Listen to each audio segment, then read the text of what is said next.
మెడ్ plus లో అదే medicine అదే క్వాలిటీ, మార్కెటింగ్, డిస్ట్రిబ్యూషన్, ఇంకోటి అంటూ వీళ్ళకి అదనపు ఛార్జీలు ఉండవు. అందువల్లే 50 to 80% డిస్కౌంట్ లో మనకు అందిస్తున్నారు. పట్టణీకరణకు డయాబెటీస్కు ఎలాంటి సంబంధం ఉంది? సో ఇప్పుడు రానున్న రోజుల్లో పట్టణీకరణ విపరీతంగా పెరిగే అవకాశం ఉన్నట్లు తెలుస్తుంది. అంటే ఈ నేపథ్యంలో ఈ అర్బనైజేషన్కు డయాబెటీస్కి ఎలాంటి సంబంధం ఉంది? మీరు గత 30 సంవత్సరాల్లో గమనించిన అంశాలు. అర్బనైజేషన్లో కొన్ని సౌకర్యాలు ఎక్కువ ఉంటాయండి. అర్బనైజేషన్ ఎందుకు ప్రిఫర్ చేస్తారంటే, ఒక అంచనా ప్రకారం 400 సంవత్సరాల తర్వాత world is going to be a small urban village. World మొత్తం కూడా అర్బన్ విలేజ్ అయిపోయే అవకాశం ఉంది. అర్బనైజేషన్ పెరిగిన కొద్దీ హౌసింగ్ పెరిగి అలాగే మంచి అవకాశాలే ఉంటాయి. ఎందుకంటే మనకు ప్రొడక్షన్ పెరుగుతుంది, జీవన శైలి మెరుగ్గా ఉండే అవకాశం ఉంది, అన్నిటికీ మనకు అందుబాటులో ఉంటాయి. ఆహారం కానీ లేదా ఎంటర్టైన్మెంట్ కానీ లేదా ఏదైనా మాల్స్ కానీ బిజినెస్ కానీ అన్నిటికి కూడా అనుకూలంగా ఉంటుంది అర్బనైజేషన్. అందుకనే అర్బనైజేషన్తో క్రేజ్ ఉంటుంది. ఒక పల్లెటూరులో ఉన్నాడు, దగ్గరలో ఉన్న పట్టణంకి వెళ్దాం అనుకుంటాడు. ఒక పట్టణంలో ఉన్నాడు, పెద్ద హైదరాబాద్ లాంటి పట్టణంకి వెళ్దాం అనుకుంటాడు. హైదరాబాద్లో ఉన్నాళ్ళు బాంబే అంటారు, బాంబే నుంచి అమెరికా అంటారు. Everybody want to go to a better place for good living. ఈ రొటీన్లో ఏమవుతుందంటే మనకి స్ట్రెస్ ఎక్కువ అవుతుంది బాడీలో, దాన్ని చేరుకోవాలి. మనకి పల్లెటూరులో ఉన్న రిసోర్సెస్కి పట్టణంలో ఉండే రిసోర్సెస్కి మన జీవనశైలి మార్పుల్లో సరిపోదు.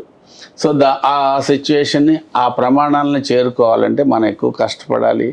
ఇంకా రిసోర్సెస్ ఎట్లా చేసుకోవాలి, ఇవన్నిటి మీద స్ట్రెస్కి గురైనప్పుడు డెఫినెట్గా దాని ప్రభావం శరీరం మీద ఉంటుంది. అలాగే ఫాస్ట్ ఫుడ్స్ అన్నీ పట్టణాల్లో ఎక్కువ దొరుకుతాయి. అలాగే వీటన్నిటికి సంబంధించిన టైము అనేది అసలు దొరకదు. చాలా చోట్ల బిజీ లైఫ్ అయిపోతుంది. తర్వాత నిద్ర అనేది కూడా పల్లెటూళ్ళ కంటే పట్టణాల్లో చాలా తక్కువ ఉంటుంది. మనకి టీవీ వచ్చినప్పుడు ప్రపంచం యొక్క నిద్ర 30% తగ్గిపోయింది. ఇప్పుడు మొబైల్ వచ్చి ఏ టైంలో నిద్రపోతున్నారో, ఏ టైంలో ఈ మొబైల్, టీవీ, ఎల్ఈడి, ఎల్సిడి ఈ కిరణాల వల్ల ఏమవుతుందంటే నిద్రని ఇండ్యూస్ చేసే హార్మోన్ రిలీజ్ అవ్వకుండా ఉంటుంది. సో ఈ గ్యాడ్జెట్స్ అన్నిటినీ కూడా మినిమం ఒక నిద్రపోవటానికి 2-2.5 గంటల ముందు క్లోజ్ చేసి పెట్టేయాలి.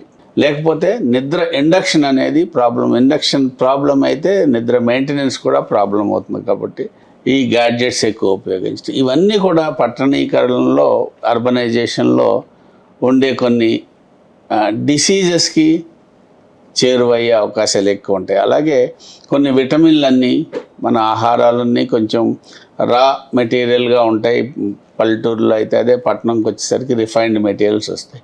అయితే పట్టణాలకిను పల్లెలకి ఇప్పుడు చాలా అంత వ్యత్యాసం తగ్గిపోతుంది. ఎవరు ఫుడ్ అందుబాటులో ఉంటుంది. అలాగే ఈవెన్ స్విగ్గీ, జొమాటో కూడా పల్లెటూళ్ళకి కూడా వెళ్ళిపోయే పరిస్థితుంది. అట్లాగే స్కూల్స్ కూడా పల్లెటూరు నుంచి దగ్గరలో ఉన్న పట్టణానికి వెళ్ళి చదువుకోవటాలు, ఇవన్నీ ఉండటం వల్ల అర్బనైజేషన్ వల్ల ఆకర్షణ పెరుగుతూ ఉంటుంది ఎవరికైనా సరే.